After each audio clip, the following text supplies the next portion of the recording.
चलो ठीक है।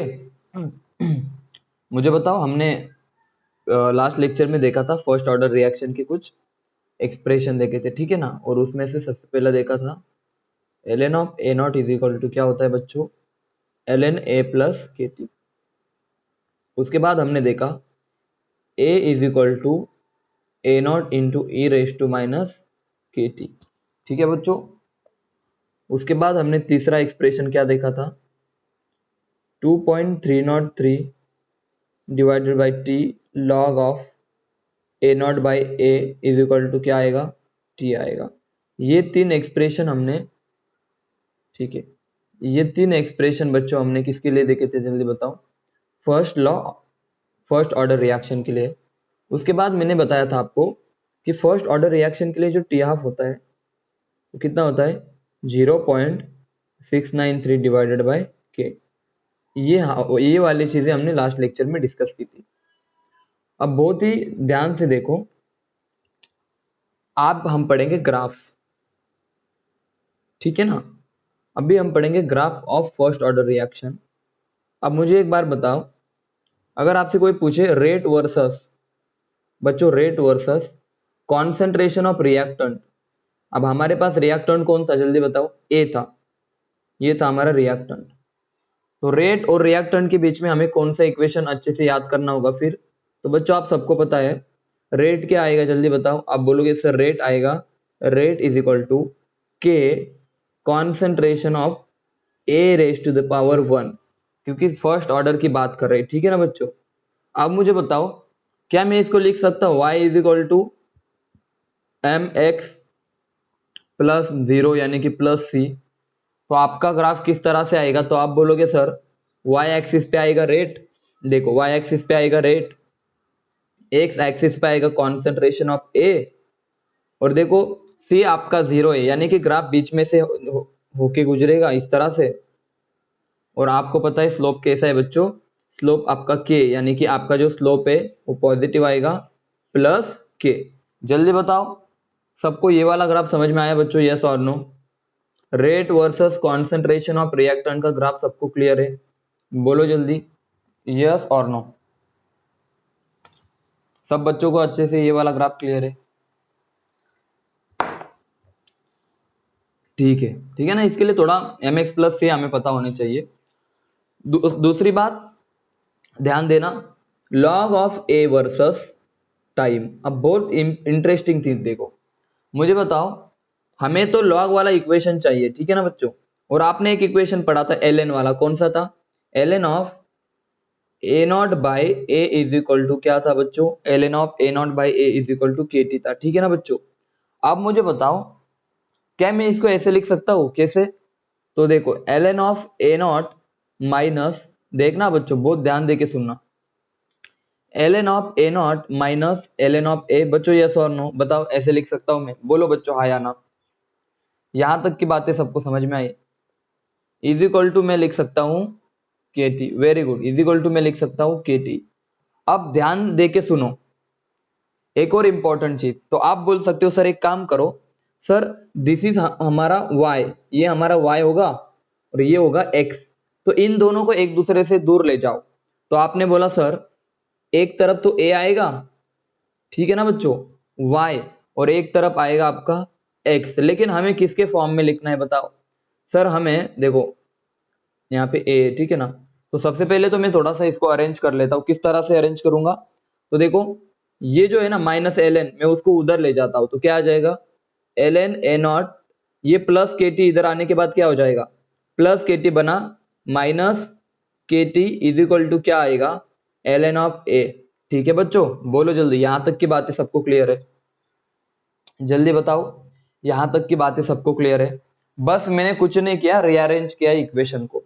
अब आपको अच्छे से पता है सर, देखना सर हमें लॉग में चाहिए, सर हमें लॉग में चाहिए, तो ln का लॉग में करो क्या आ जाएगा, 2.303 log of A nought minus K T which is equal to, देखो 2.303 लॉग ऑफ ए। अब बहुत ध्यान से सुनो, अब देखो इस तरफ भी मैंने लॉग में कन्वर्ट कर दिया और बच्चों इस तरफ भी लॉग में कन्वर्ट कर दिया। अब आप क्या कर सकते हो, इसको डिवाइड कर दो, इसको हटाने के लिए सर डिवाइड करेंगे 2.303 से, KT को भी 2.303 से डिवाइड करेंगे बच्चों, और इस इक्वेशन को भी 2.303 से डिवाइड करेंगे। तो आप बोलोगे सर ये तो कट हो जाएगा, फाइनली आपके पास क्या बचेगा? तो देखो मैं यहाँ पे बता देता हूँ, log a not minus this is equal to log a। समझ में आया बच्चों? Is equal to log a। यहां तक की बात है सबको समझ में आई? बोलो यस और नो।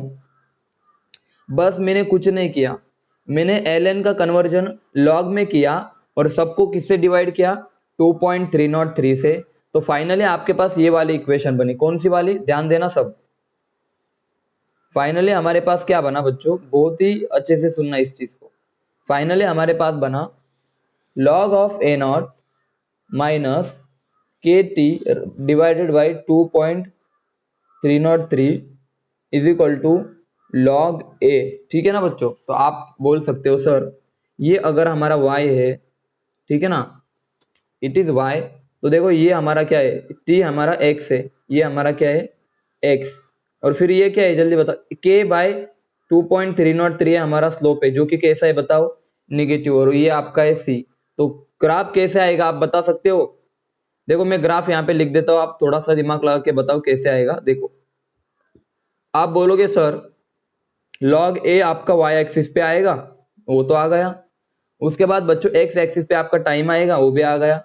अब स्लोप निगेटिव है या और इंटरसेप्ट आपका पॉजिटिव है, तो यहां से इस तरह से ग्राफ आएगा, ऊपर से कट करेगा नीचे की तरफ, और बच्चों इस ग्राफ का स्लोप आ जाएगा माइनस के बाय 2.303। बोलो समझ में आया सबको? अभी ये वाला log a वर्सेस टाइम का ग्राफ सबको क्लियर है? बताओ यस और no. log a versus time का ग्राफ सबको क्लियर है? बोलो यस और no.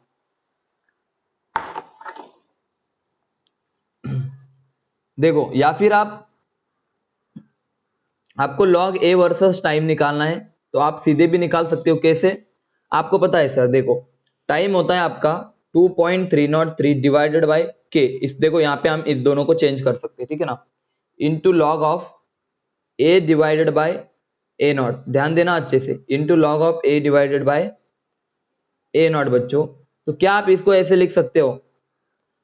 Time is equal to 2.303 के log of a minus log of a not. बच्चों ऐसे भी लिख सकते हो, बोलो भाई। इसको आप ऐसे भी लिख सकते हो ना, log of a minus log of a not. और आप सबको पता है, आपको सुनना अच्छे से, आपको log a का चाहिए, तो बाकी की सारी चीजें आप कहाँ पे ले जाओ? दूसरे तरफ ले जाओ ना, तो वही आने वाला है ना आपका। बच्चों समझ में आ रहा है? जो इक्वेशन आप पहले बना था, आप इससे भी सीधे निकाल सकते हो या फिर ln से भी निकाल सकते हो, आपकी मर्जी। चलो अब बढ़ते नेक्स्ट ग्राफ की तरफ। सबको मैं वापस से बता रहा हूं, आपको ln से log में जाना है, log में जाने के बाद डिवाइड करना है, डिवाइड करने के बाद बच्चों आपको बस log a एक तरफ ले जाना है और टाइम एक तरफ ले जाना है। फिर आपको पता है किसको m लेना है, किसको x लेना है, किसको y लेना है, ठीक है। अब नेक्स्ट ग्राफ देखो जो कि बहुत इंपॉर्टेंट है, यहां पे मैं लिख देता हूं concentration of reactant versus time का ग्राफ। बहुत ध्यान से सुनना बच्चों, आपने ये पढ़ा होगा ना कभी, y is equal to e raise to minus x का ग्राफ अगर हो, x हो माइनस की पावर में, तो इसका जो ग्राफ होगा ना बच्चों, वो देखो ऐसे जाएगा नीचे की तरफ इस तरह से, ठीक है ना। एक इसको बोलते हैं एक्सपोनेंशियली डीके, यानी कि माइनस में, यानी कि नीचे की तरफ ग्राफ जाएगा कुछ इस तरह से। y is equal to e raise to minus x का ग्राफ इस तरह से जाएगा। अब बहुत ध्यान से सुनना, आपको a और किस में ग्राफ गिवन है बच्चों? a और किस में? टाइम में पूछा है, तो आपको अच्छे से पता होगा बच्चों, a इज इक्वल टू क्या आएगा? a इज इक्वल टू आप लिख सकते a not into e raise to minus, बोलो माइनस के टी। समझे या नहीं समझे? तो आप ये वाली चीज देखो, ई रेस टू माइनस एक्स देखो, तो आप x तो यहाँ पे देखो, this is your x and this is your y। तो आप ग्राफ को निकाल सकते हो क्या इस तरह से? a और t के बीच में जो ग्राफ आएगा वो कुछ इस तरह से आएगा। बोलो बच्चों यस और नो, जल्दी बताओ। ये वाला ग्राफ सबको समझ में आया? जल्दी बताओ, एक्सपोनेंशियल डीके का ग्राफ ए और कॉन्सेंट्रेशन ऑफ रिएक्टेंट और टाइम के बीच में का ग्राफ सबको समझ में आया, क्योंकि वो ई रेस टू माइनस एक्स है। देखो ई रेस टू माइनस एक्स है, ठीक है ना बच्चों। चलो ठीक है, अब ध्यान से सुनना मैंने कौन कौन से ग्राफ लिए। सिमिलरली एक ग्राफ आप याद रख लो, इसको ज्यादा में देखो अभी तक मैंने कौन कौन से ग्राफ पढ़ाए। सबसे पहले तो पढ़ाया रेट वर्सेस क्या, कॉन्सेंट्रेशन ऑफ रिएक्टेंट। इसका ग्राफ कैसे आया था, तो आपने बोला सर रेट, इसका ग्राफ कैसे आया था जल्दी बताओ।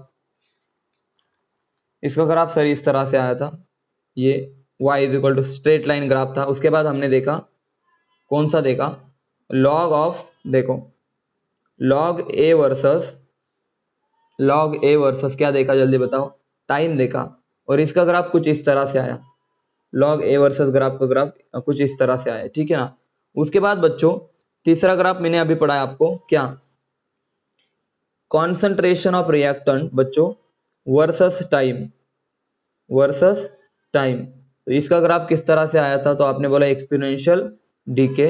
अब देखो मुझे एक बात बताओ, बहुत ध्यान से सुनना, आप थोड़ा सा दिमाग लगाओ। देखो रिएक्टेंट का कॉन्सेंट्रेशन टाइम के साथ घट रहा है इस तरह से, सही है ना बच्चों, आप ये वाली बात समझ में आई। लेकिन प्रोडक्ट का ग्राफ क्या होगा यार टाइम के साथ, जल्दी बताओ। इस तरह से बढ़ेगा बच्चों, क्लियर है सबको, आपको समझ में आ रहा है ना। ये मान लो एक्स मेरा प्रोडक्ट है और ए मेरा कॉन्सेंट्रेशन है। आप कनेक्टिविटी लाने की कोशिश करो तो ग्राफ याद हो जाएंगे आपको। देखो concentration of reactant with respect to time घट रहा है, लेकिन प्रोडक्ट क्या हो रहा है टाइम के साथ इस तरह से बढ़ रहा है, एक्सपोनेंशियल, इसको बोलते हैं एक्सपोनेंशियली इंक्रीमेंट, और ये एक्सपोनेंशियली डीके ग्राफ। आप बताओ फर्स्ट ऑर्डर के रिएक्टेंट वर्सेस टाइम और प्रोडक्ट वर्सेस टाइम के ग्राफ सबको क्लियर है, मैसेज करो यस और नो। एक्सपोनेंशियल ग्राफ सबको क्लियर है, रिएक्टेंट वर्सेस टाइम और बच्चों प्रोडक्ट वर्सेस टाइम, बताओ यस और नो। फर्स्ट ऑर्डर के इतने ग्राफ सबको क्लियर है। अब ये तो थी ग्राफ की बातें, मैं वापस से बता रहा हूँ ग्राफ से क्वेश्चन आ भी सकता है नहीं भी आ सकता, इसीलिए मैं इसको ज्यादा टाइम नहीं दे रहा, ठीक है ना।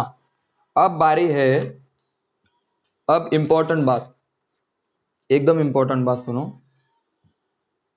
क्या पढ़ना है हमें, हाँ अब हमें पढ़ना है कि फर्स्ट ऑर्डर रिएक्शन का जो टी हाफ था, फर्स्ट ऑर्डर रिएक्शन का जो हमने टी हाफ पढ़ा था उसके हम कुछ प्रॉब्लम देख लेते, ठीक है ना। आप थोड़ा सा मुझे एक दो तीन क्वेश्चन आपसे पूछ लेता हूं।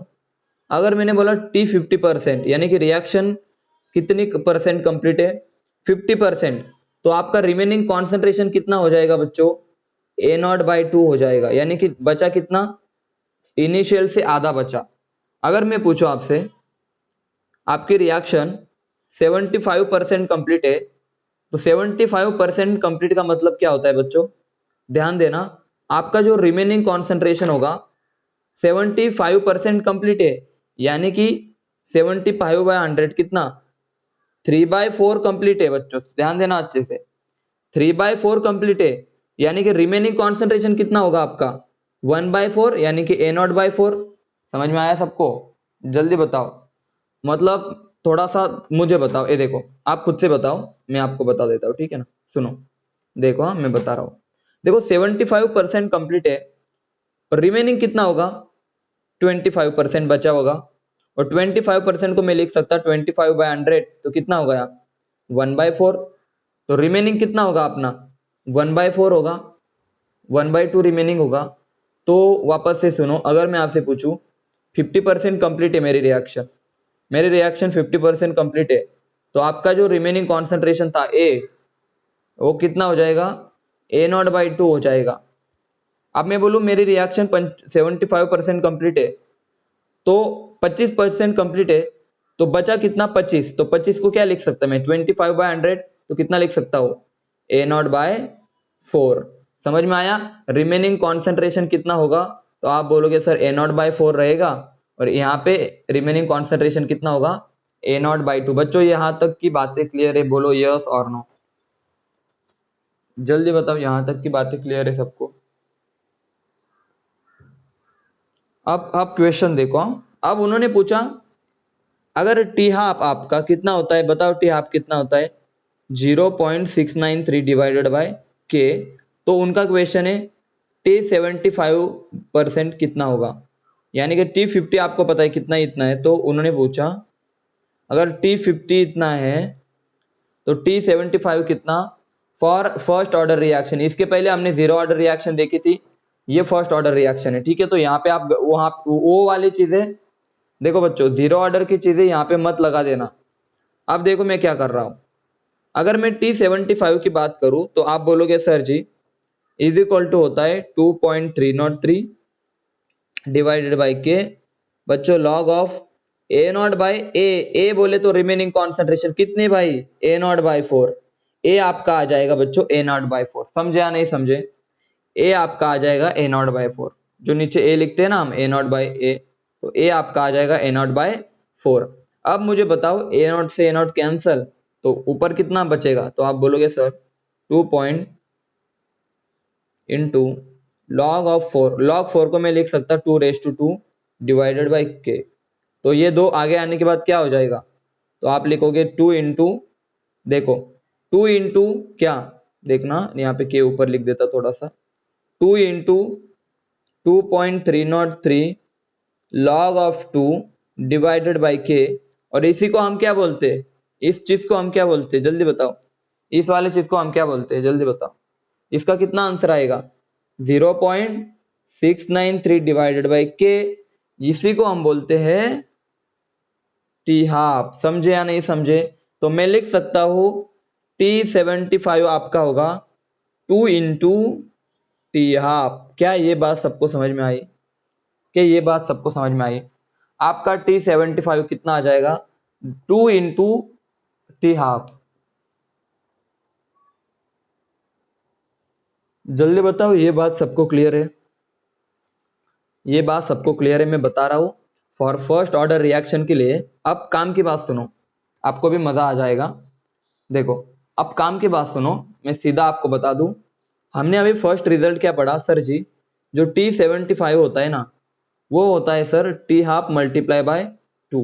अब अगर मैं आपसे बात करूं नंबर लाइन की यानी कि टाइम लाइन की, अगर मैं टाइम की आप सबसे बात करूं बच्चों, तो मुझे बताओ ये ए नॉट इनिशियल कॉन्सेंट्रेशन, ये आपका ए नॉट बाई 2 है, और ये आपका है ए नॉट बाई कितना, ये आपका ए नॉट बाई 4 है। तो मुझे बताओ अगर यहां से यहां टाइम लगा 5 मिनट, ध्यान देना अच्छे से, यानी कि टी हाफ आपका था 5 मिनट, तो उन्होंने पूछा T50 या टी हाफ, बहुत ध्यान से सुनना, उन्होंने पूछा आपका टी हाफ कितना था, टी हाफ बच्चों 5 मिनट था, तो उन्होंने पूछा T75 या यहाँ पे लिख दू T3/4। आप समझे 3/4 का मतलब बच्चों, टी हाफ और T3/4 का मतलब समझ में आया सबको। टी हाफ बोले तो 50% और T75 बोले तो क्या, ये 50% अगर 5 मिनट है तो 70% कितना होगा, मतलब यहां से यहां तक टोटल कितना होगा बताओ बच्चों, टोटल कितना होगा सब बताओ। अगर यहां से यहां तक 5 मिनट है तो टोटल कितना होगा, थोड़ा बताओ मुझे। अगर हाफ रिएक्शन, अगर रिएक्शन का हाफ लाइफ 5 मिनट है फॉर फर्स्ट ऑर्डर रिएक्शन, तो उन्होंने पूछा T75 कितना होगा, बताओ जल्दी से, अभी बताया ना यार मैंने, T75 कितना होता है टोटल, देखो नहीं रे रुक जाओ ना, मैंने वापस से एक ही बात कही आपसे कि अभी बताया मैंने आपसे कि देखो इसको सब छोड़ दो, ये सब छोड़ो, बीच की बात छोड़ दो। हाँ देखो मैंने कहा कि वेरी गुड, अब आ रहा है सबको। अभी तो बोला यार T half T75 is equal to क्या होता है, इज इक्वल टू होता है 2 इंटू टी हाफ। तो अगर आपका देखना अच्छे से बच्चों, अगर आपका टी हाफ 5 मिनट है तो यहां से यहां तक का जो टाइम होगा T75 वो कितना होगा 10 मिनट। तो मुझे बताओ यहां से बताओ टी हाफ से ए नॉट बाई 4 का कितना टाइम, यहां से यहां जाने को कितना टाइम लगेगा बताओ। यहां से यहां अगर 5 मिनट है तो यहां से यहां कितना लगेगा, यहां से यहां भी कितना लगेगा 5 मिनट ही लगेगा। तो समझ में आया अभी आपको। तो अब मुझे आपसे एक चीज बतानी है सर, इनिशियल कॉन्सेंट्रेशन को बहुत ध्यान से सुनना, बहुत ज्यादा ध्यान से सुनना, मैं बता रहा हूं बहुत ही ज्यादा ध्यान से सुनना इन चीजों को, अगर मैं बताऊं आपसे इनिशियल कॉन्सेंट्रेशन को आधा होने के लिए 5 मिनट लगे, तो मान लो मेरे पास अभी a0/2 है और इसको मुझे आधा करना है, तो कितना हो जाएगा a0/4। तो इसको आधा करने के लिए भी कितना टाइम लगा मुझे, 5 मिनट लगे सर। अगर मुझे इसको भी आधा करना है a0/4 से a0/8 की तरफ जाना है, तो मुझे इसको भी कितना टाइम लगेगा, 5 मिनट। मान लो ये मेरा इनिशियल कॉन्सेंट्रेशन है और इस इनिशियल कॉन्सेंट्रेशन को मुझे करना है a0/16 आधा करना है, तो मुझे कितना टाइम लगेगा, 5 मिनट। यानी कि कंक्लूजन, बच्चों कंक्लूजन सुनो, मेरी बात को अच्छे से सुनो, कंक्लूजन सुनो। मान लो इनिशियल कॉन्सेंट्रेशन a0 थी और ये हो गया a0/2, इसका टाइम था 5 मिनट। और आप बताओ a0/2 को आधा होने के लिए फिर कितना टाइम लगेगा, 5 मिनट लगेगा सर जी। a0/4 को आधा होने के लिए कितना टाइम लगेगा, जल्दी बताओ, 5 मिनट लगेगा सर जी। यानी कि आपका जो टी हाफ था, टी हाफ याद रखना, आपने इनिशियल क्या लिया है उस पर डिपेंड ही नहीं करता। समझ में आया? अरे टी हाफ आपने इनिशियल क्या लिया उस पर डिपेंड नहीं करता। मान लो अब ये इनिशियल है, इसके लिए भी जो टी हाफ था वो कितना आया, 5 मिनट आया। मान लो अब ये वाला इनिशियल है यहां से, तो इसके लिए भी टी हाफ क्या आया, 5 मिनट आया। यानी कि मैं लिख सकता हूं for first order reaction T half जो है वो इनिशियल पे डिपेंड नहीं करता, not depend on initial concentration. आज समझ में आया इसका मीनिंग, जल्दी बताओ बच्चों, जल्दी बताओ। आप आधा आधा करते जाओ लेकिन टी हाफ सेम रहेगा, मैं बता रहा हूं टी हाफ आपका सेम रहेगा, ओके ना। अब मुझे तुम बताओ, सुन लो, मान लो टी हाफ है किसी रिएक्शन का, 10 मिनट है, 10 मिनट, और आपसे क्वेश्चन पूछा कि a0/16 से a0/32 जाने को कितना टाइम लगेगा, तो आप बोलोगे सर टी हाफ अगर 10 मिनट है तो इसको आधा होने में कितना टाइम लगेगा, 10 मिनट ही लगेगा। क्योंकि टी हाफ इनिशियल आपने कितना लिया है, इनिशियल आपने कितना लिया है उस पर डिपेंड ही नहीं करता। समझ में आया बच्चों? For the first order reaction. आप मुझे बताओ, मान लो बच्चों, मान लो मैं किसी को आधा कर रहा हूं, सुनो, ये इसको आधा किया, मुझे 2 टुकड़े मिले कुछ इस तरह से, मैंने वापस से इसको आधा किया, 4 टुकड़े मिले, वापस से इसको मैंने आधा किया, 8 पीसेस मिले। तो क्या ये रिएक्शन खत्म होगी? मतलब आप समझ रहे हो मैं क्या बताना चाहता हूं? अगर आप आधे आधे करते जा रहे हैं तो वो बढ़ते ही जाएंगे, तो क्या ये रिएक्शन आपकी खत्म होगी? जल्दी बताओ, ये रिएक्शन खत्म होगी या नहीं होगी, जल्दी बताओ। देयरफॉर बोला जाता है कि, इसीलिए तो मैंने कहा था कि first order reaction never goes for completion. आप समझ में आया उसका मीनिंग? सर a0 से होता है a0/2, a0/2 से होता है a0/4, a0/8, a0/16। यानी कि सर यहां से आ जाने पर 5 मिनट अगर लगे तो इधर से इधर 5 मिनट लगेंगे, इधर से इधर 5 मिनट और इधर से इधर 5 मिनट, ऐसे हाफ लाइफ उसका फिक्स रहेगा, हाफ लाइफ उसका चेंज नहीं होने वाला। सबको यहां तक की बातें समझ में आई बच्चों, जल्दी बताओ, सबको यहां तक की बातें समझ में आई?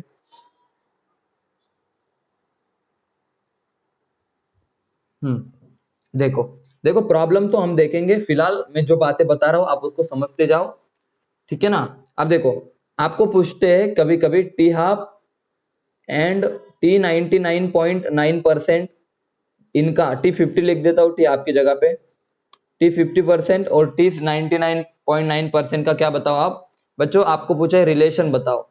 तो आप मुझे एक बात बताओ बच्चों, अगर आपसे मैंने पूछा T99.9 का क्या मतलब है, तो आप क्या बताओगे, थोड़ा बताओ तो मुझे। आप बोलोगे सर T99.9% का मतलब है सर कि रिएक्शन 99.9% खत्म है, रिमेनिंग ए कितना है हमारा, तो आप बोलोगे सर 0.1% रिमेनिंग है। समझे या नहीं समझे, जल्दी बताओ। अगर T99.9 लिखा तो बचा कितना रहे, 1% ऑफ इनिशियल कॉन्सेंट्रेशन। समझे या नहीं समझे? अरे शुरुआत को 100 था, स्टार्टिंग को 100% रिएक्शन थी, उसमें से कितना गया? 99.9% खत्म है, खत्म है, खत्म। तो कितना बचा? तो आप बोलोगे सर बचा बोले तो ए, रिमेनिंग बोले तो ए, कितना बचा? तो आप बोलोगे इनिशियल हमारा ए नॉट था 100, तो इनिशियल के कितना बचा?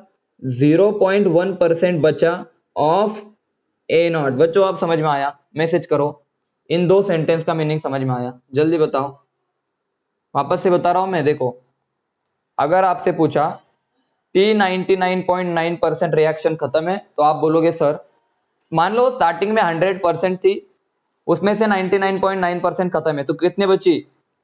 अगर इतने परसेंटेज खत्म है तो आपका रिमेनिंग जो ए होगा ना वो कितना होगा? 0.1% ऑफ ए नॉट। इनिशियल के आपका कितना बाकी है?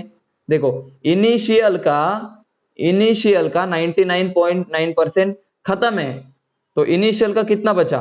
तो आप बोलोगे सर रिमेनिंग जो होता है ना ए, यानी कि रिमेनिंग, सर रिमेनिंग हमारा बचेगा इनिशियल के 0.1%।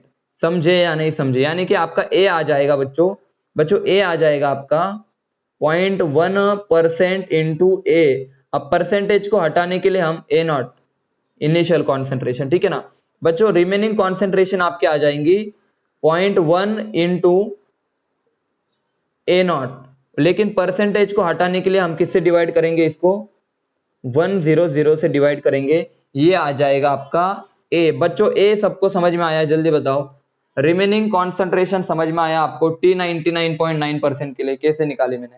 बोलो यस और नो। अब आप मुझे बताओ, ध्यान से देखना अभी। हाँ अभी आप मुझे बताओ मैं क्या लिख रहा हूं। देखो आप लिख सकते हो सर T है ना 99.9, क्या आएगा आपका? आएगा sir 2.303 divided by K log of A not by A. कितना आया जल्दी बताओ? इसके लिए ए कितना आया? ए नॉट बाय ए कितना आया जल्दी बताओ यार? सर ए आया 0.1 into A not divided by 100, ये कैंसिल हो जाएगा। आप बोलोगे सर बचा क्या? के लॉग ऑफ 1 अपॉन, अब इसको मैं लिख सकता हूं, इसको 1 इंटू 10⁻⁻1 नीचे आने के बाद +1, यानी कि 1 अपॉन 1000, मतलब ये 10⁻1 को मैं थोड़ा नीचे लेके आ गया। अब आप इसको सॉल्व जब आपको इसको सॉल्व करोगे तो आपका आंसर आ जाएगा, मैं सीधे लिख रहा हूं अभी, ठीक है ना। आपका आ जाएगा k is equal to 2.303, sorry क्या, t इज इक्वल टू बच्चों divided by k log of 1000। और बच्चों लॉग 1000 को हम लिख सकते हैं, इसको हम लिख सकते हैं 10⁻3। बच्चों इसको हम लिख सकते हैं बच्चों 10⁻3, 3 आगे आ जाएगा तो आप बोल सकते हो मल्टीप्लाई करने के बाद आप बोलोगे sir ji 2.303 into 3 into log 10 divided by K, log 10 होता है आपका 1, तो आपका आंसर आ जाएगा, देखो इसको मल्टीप्लाई करने के बाद आपका आंसर आ जाएगा 6.909 T 99.9। ये वाली बात सबको समझ में आई? जल्दी बताओ T 99.9 कैसे आया? समझ में आया सबको? सब बताओ T 99.9 समझ में आया सबको? तो अब मुझे बताओ, चलो डेरिवेशन भी नहीं समझ में आया कोई फर्क नहीं पड़ता, फाइनली आपको ये समझना है कि सर अभी आपने T 99.9 निकाला, वो कितना आया? 6.909 डिवाइडेड बाय K। और T हाफ कितना था रे आपका? T 50% कितना था बच्चों? T 50% आपका था 0.699609, 0.6 ये था ना 0.669693 डिवाइडेड बाय कितना था? K था। तो आप रफली बोल सकते हैं सर ये और ये दोनों, इन दोनों में अगर रिलेशन निकालो तो मैं लिख सकता हूं क्या? T 99 is equal to 99.9 is equal to 10 into T half. जल्दी बताओ अगर मैं इसको 10 से मल्टीप्लाई कर दूं तो मेरे पास आ जाएगा ये वाली वैल्यू। तो मुझे ये बात बतानी थी आपको कि अगर मैं 10 बार टी हाफ ले लूं तो मेरा बन जाएगा T 99.9। बोलो बच्चों अब यहां तक की बातें सबको क्लियर है? मैसेज करो हाँ या ना। T 99.9 और टी हाफ का रिलेशन सबको समझ में आया? बोलो हाँ, तो आपको अभी एक चीज मैंने समझाई, क्या कि आपका जो T99.9 था ना, वो क्या आ जाएगा आपका बच्चों, which is equal to 10 into T half. इसको याद रख लेना, इस चीज को आप अच्छे से क्या कर लेना, याद रख लेना, for first order reaction, this is for first order reaction, ठीक है ना। अब एक काम करो, आप मुझे एक बात बताओ, एक आपके लिए एक नॉर्मल क्वेश्चन है, बहुत ध्यान से सुनना। इनिशियल ए नॉट था, ए नॉट बाई 2 हो गया, ए नॉट बाई 3 हो गया, ए नॉट बाई 4 हो गया। अब मुझे निकालना है सर, देखो मान लो मेरे पास स्टार्टिंग में ए नॉट कॉन्सेंट्रेशन था बच्चों, मैंने उसको हाफ किया, बाद में उसको वापस से हाफ किया, वापस से हाफ किया, और जैसे मैं उसको हाफ हाफ करते गया तो मेरा कुछ ना कुछ कॉन्सेंट्रेशन बचते जाएगा ना। अब जैसे जैसे ये इनिशियल था, इसको मैंने आधा किया, फिर उसको आधा, फिर उसको आधा, तो मेरा यहाँ पे कुछ ना कुछ कॉन्सेंट्रेशन बचेगा इनिशियल, मतलब इनिशियल में से कुछ ना कुछ बचेगा। तो वो क्या आएगा, तो मैं यहाँ पे आपको फॉर्मूला बता देता हूँ। रिमेनिंग कॉन्सेंट्रेशन आपका आएगा बच्चों, अच्छे से ध्यान देना, remaining concentration is equal to आपका आ जाएगा initial divided by 2 raise to n। अब यहाँ पे ध्यान देना, देखो मैं आपको बता देता हूँ, सुनो। आपसे पूछा, देखो n होते हैं आपके पास हाफ लाइफ, n होते हैं आपके पास हाफ लाइफ। उन्होंने पूछा बच्चों कि इनिशियल कॉन्सेंट्रेशन ए नॉट है, ठीक है ना, और उन्होंने पूछा 5 हाफ लाइफ के बाद, क्या पूछा, 5 हाफ लाइफ के बाद after 5 half life, after 5 half life कितना कॉन्सेंट्रेशन बचेगा। मतलब देखो स्टार्टिंग में मान लो 10 था, यानी कि इनिशियल कॉन्सेंट्रेशन बच्चों 10 था, और उन्होंने पूछा 5 हाफ लाइफ के बाद, 5 हाफ लाइफ के बाद रिमेनिंग कॉन्सेंट्रेशन आपका कितना होगा, यानी कि ए कितना होगा। तो आप बोलोगे सर इसके लिए फॉर्मूला बता रहा हूं, सुनो। फॉर्मूला क्या था मेरा, remaining concentration is equal to a not by 2 raise to n। अब यहाँ पे देखो क्वेश्चन लिख देता हूं। इनिशियल कॉन्सेंट्रेशन था आपका 10 के आसपास, उन्होंने पूछा आफ्टर 2 हाफ लाइफ या फिर आफ्टर 1 हाफ लाइफ, एक, हाँ लिख देता हूं आफ्टर 3, लिख देता हूं आफ्टर 3 हाफ लाइफ। उन्होंने पूछा 3 हाफ लाइफ के बाद इनिशियल में से कितना बचेगा। तो आप बोलोगे sir remaining concentration is equal to a not क्या है आपका 10 डिवाइडेड बाय 2 रेज़ टू, कितने हाफ लाइफ है 3, तो आ जाएगा क्या है, ए इज इक्वल टू कितना आ जाएगा रे, 10 बाई कितना आ जाएगा, क्यूब कितना आता है 8। तो इसको सॉल्व कर देना, आपका आ जाएगा रिमेनिंग कॉन्सेंट्रेशन। इस फॉर्मूले को अच्छे से याद रखो, मैं इसके ऊपर बेस बहुत सारे प्रॉब्लम लेने वाला हूं, ठीक है ना, मैं इसके ऊपर बेस बहुत सारे प्रॉब्लम लेने वाला हूं। जल्दी बताओ बच्चों, समझे या नहीं समझे, बोलो बच्चों समझ में आया या नहीं आया। एक और एग्जांपल देखो, क्वेश्चन देखो, मेरा क्वेश्चन देखो, for the first order reaction, for first order reaction, for the first order reaction initial concentration of the species, एक स्पेसीज का इनिशियल कॉन्सेंट्रेशन मान लो 50 था, 50 मोलार था, मान लो 50 मोलार था। उन्होंने पूछा आफ्टर 10 हाफ लाइफ, मैं 5 लिख देता हूं, आफ्टर 5 हाफ लाइफ 2 लिख देता हूं, after 2 half life, 2 half life के बाद रिमेनिंग कितना होगा। तो आप बोलोगे सर रिमेनिंग होगा initial divided by 2 raise to n। तो बताओ रिमेनिंग कितना होगा। तो आप बोलोगे sir a is equal to initial कितना है, बताओ इनिशियल कितना है 50 डिवाइडेड बाय 2 रेज़ टू 2, तो कितना आएगा 4/50। तो आपका आंसर यहां से आपको मिल जाएगा। जल्दी बताओ, इस टाइप के प्रॉब्लम सबसे हो जाएंगे बच्चों, बोलो हाँ या ना।